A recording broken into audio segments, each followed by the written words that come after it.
Educators call it a new pandemic. Kids around the country missing school at record numbers. Since the pandemic, we went from 8 million students missing across the United States to 16 million. It's doubled since the pandemic. It's doubled since the pandemic. A student is considered chronically absent if they are out for at least 10% of school days. We want our families to understand that we need their babies at school. Tara Grandy is an instructional leadership director at OKCPS. She says there's no single reason parents and students miss class. Sick days count towards the total, but she says they are not driving the spike in absenteeism. Instead, Grandy says the pandemic is playing a big role. I would honestly say I believe a lot of it is students got used to the fact of being home. The students got used to it, not their parents got used to their kids being home? I think it's a little bit of both. According to data provided by the district, 31% of OKC elementary students were chronically absent last year. For secondary students, it was even worse, with 46% of middle and high schoolers missing at least 10% of their school days. And that's kind of why we're moving back towards the need for a situation where there's some repercussions and some expectations that you're going to send your kid to school. Oklahoma City police play a large role in getting kids to return to class within OKCPS as well as other districts in the city.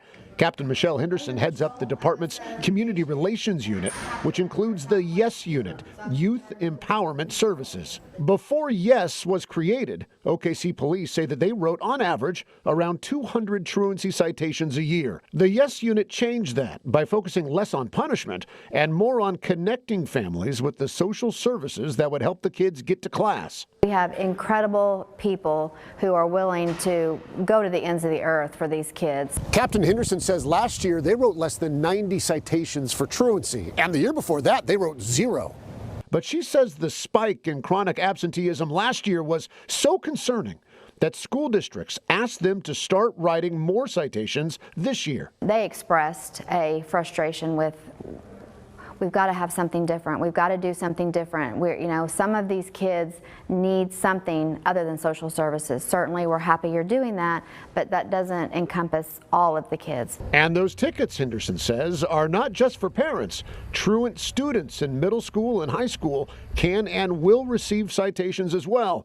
And they might also have to stand in front of a judge and explain why they are not going to class. We want them to want to come to school because we know in order to have a better life, they need an education. Grandy says they are also doing things differently this year, hoping to avoid those citations as much as possible. That includes changing the way they celebrate good attendance. Instead of getting awarded for perfect attendance for the whole year, Grandy says students can now win prizes for going to class for a month, sometimes even less. We have to now celebrate our small wins, our quick wins with our students, and that encourages them, makes them feel good, makes the parents feel good that, their students are being celebrated. Even parents are now winning prizes at some schools. $50 gas card, which will help a lot. And all this effort, Grandy says, seems to be working. Chronic absenteeism is down this school year at OKCPS compared to last year at the same time. For elementary students, from 31% last year to 22% so far this year. And for secondary students, from 46% last year to 31% this year. That change, Grandy says, has the potential to change students' lives. And the earlier, the better. Once they leave elementary and move into the secondary, they're 4 times as likely to drop out if chronic absenteeism has become a habit. Captain Henderson mentioned her people really going to the ends of the earth to help. I mean, Yeah. Both police and educators, they have really gone to extremes to help get kids to class.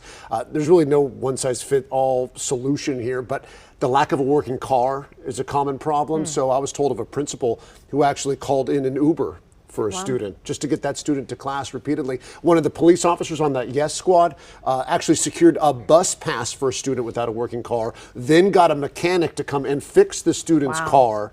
And so that is some of the things that it is very time intensive, and obviously the numbers are so big but when Sure. they can dive in, and resources are an issue, of course, they need Yeah. more people to help. Yeah. But it's, Well, it's that saying, it takes a village, right, It to raise a takes- child. And, yeah. and sometimes you forget, you know, a lot of people are struggling right now financially. And if you don't have the money to fix a car and you can't get your kid to Yes. school.